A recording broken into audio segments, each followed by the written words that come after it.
Je suis ici à Medjugorje, je suis avec le père. Comment tu t'appelles? Père Ambroise de la Trinité. Tu viens d'où, père?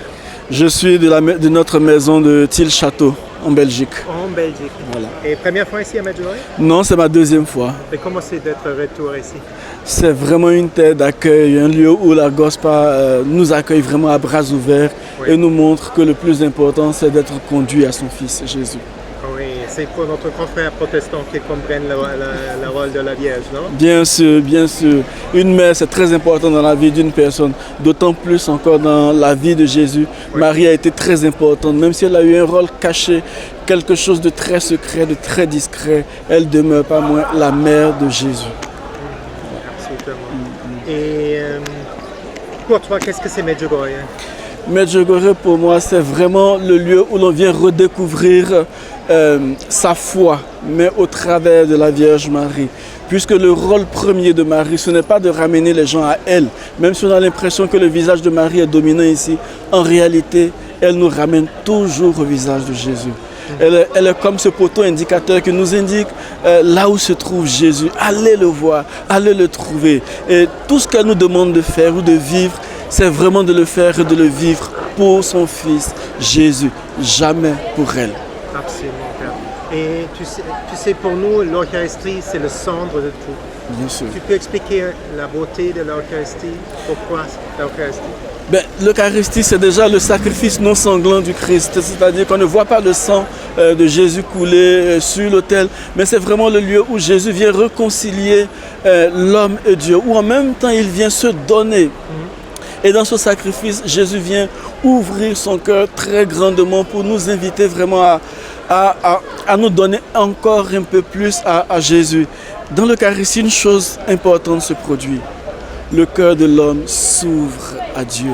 Et cela par les prières de Marie qui se tient là toujours auprès de nous pour recueillir nos prières et les présenter à Jésus. Et c'est très intéressant aujourd'hui la lecture que nous avons eue parce que quelque part dans un des versets, il est dit que Jésus prie pour nous. Et dans la prière de Jésus, il y a la prière de Marie. Et dans la prière de Marie, il y a nos prières qui sont portées vers le Père des cieux, vers celui qui donne la vie, celui qui communique la paix.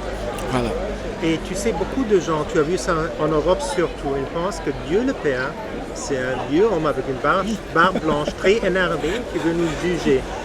Il n'est pas comme ça. Comment est Dieu Père? Dieu est amour. C'est vraiment l'expression qui le distingue et qui le définit véritablement. Un amour qui se donne, un amour gratuit, un amour qui ne juge pas, un amour qui vient donner la vie. Ça me fait rire parce que les gens ont besoin de se rassurer avec une certaine image. Mais en réalité, Dieu, c'est le Père de tendresse. Véritablement celui qui nous prend sur son cœur et qui nous révèle un amour ineffable. J'ai découvert une chose, c'est que Dieu nous a dévoilé sa faiblesse. La faiblesse, c'est le lieu par lequel on peut passer pour atteindre quelqu'un. Il nous a révélé sa plus grande faiblesse, son amour pour nous. C'est la faiblesse de Dieu. Voilà. Et je vois que tu as une relation personnelle avec le Christ, avec Dieu le Père. Beaucoup de gens cherchent ça. Comment on peut l'avoir, ça? Je vous assure que c'est ce que dit la Vierge, c'est très vrai. Prier jusqu'à ce que la prière devienne joie dans nos cœurs. Prendre le temps d'être avec Dieu, prendre le temps de prier, prendre le temps d'exprimer notre relation avec Dieu. Quand on aime quelqu'un, on aime passer du temps avec la personne.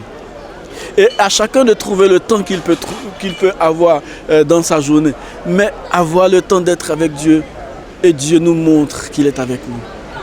Voilà. Et tu sais, beaucoup de gens, ils cherchent ici leur vocation. Comment est ton chemin à la vocation d'être sacerdoce, non? Et comment quelqu'un peut trouver sa vocation? Déjà, mon chemin au sacerdoce, il a été assez tumultueux.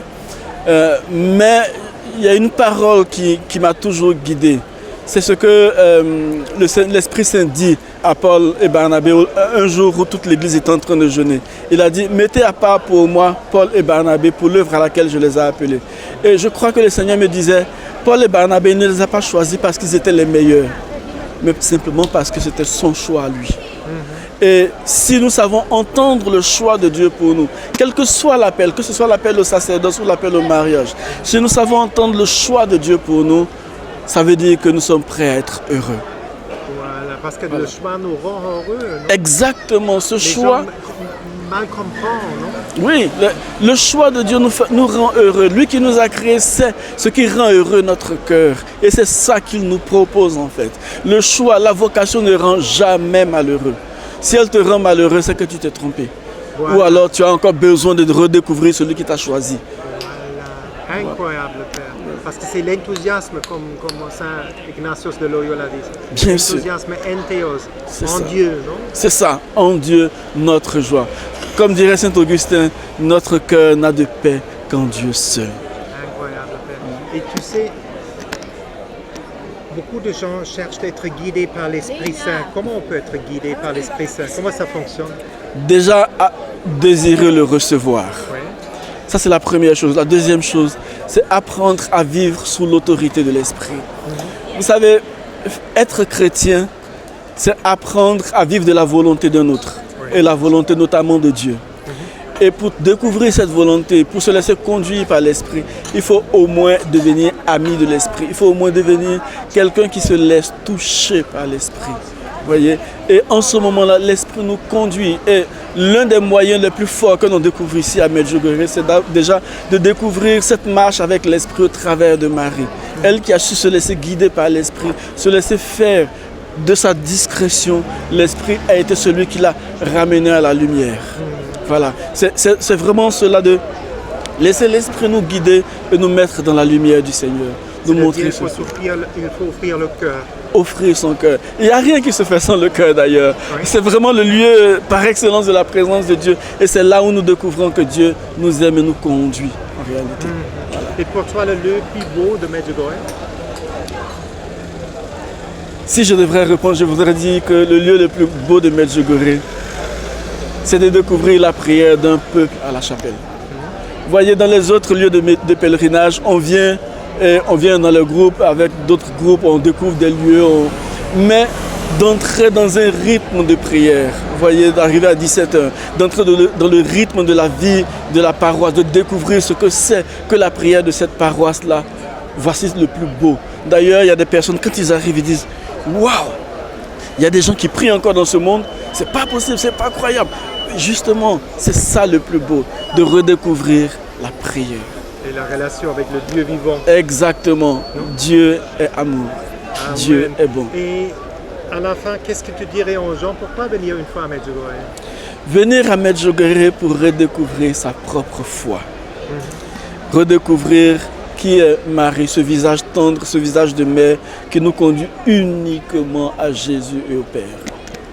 Voilà. Avec humilité. Avec humilité, douceur, tendresse, avec surtout un cœur qui désire obéir. Exactement. Elle est un exemple de la foi catholique. Exactement. Modèle de l'obéissance. Et tu peux, pour toi, la foi catholique, pourquoi c'est tellement beau? Et pourquoi être prêtre catholique? Parce que la foi catholique permet que l'homme ait le matériel, l'outil nécessaire pour arriver à Dieu. Ce n'est pas à la carte, vous voyez, c'est vraiment de pouvoir avoir le matériel dont l'on a besoin pour pouvoir découvrir sa propre foi. Vous voyez, les catholiques sont un peu comme des gens qui ont un puits là, le puits est plein d'eau propre, de sources vives, et ils sont au bord, ils meurent de soif. Vous voyez, mais donc ce que je pourrais dire, c'est d'apprendre à redécouvrir au travers des moyens que met à notre disposition l'Église pour redécouvrir sa propre foi. Et l'un des moyens, c'est Medj. Et pour toi, être père catholique, pourquoi tu as choisi ça? Parce que déjà parce que c'est un appel, et ensuite parce que pour moi, c'est la plus belle des vocations. Avoir son cœur qui palpite d'amour, qui se laisse toucher, qui se laisse aimer et qui entre dans une relation, dans une dynamique d'amour avec Dieu. Oui, c'est ça le plus beau pour moi. Et je crois que je l'ai découvert en entrant véritablement dans le sacerdoce, dans cet amour véritable pour Dieu. Voilà. Et à la fin, tu peux donner une bénédiction aux gens qui regardent cette vidéo? Le Seigneur soit avec vous. Que la bénédiction de notre Dieu descende sur chacun d'entre vous. Que sa paix inonde vos cœurs. Que l'Éternel fasse luire son visage sur vous et qu'il vous accorde sa paix. Que Dieu prenne sous sa paix, sous son autorité, toutes les intentions, les tristesses, les angoisses, les peines, et qu'il les transforme en bénédiction pour chacun d'entre vous. Au nom du Père et du Fils et du Saint-Esprit. Amen. Merci Père.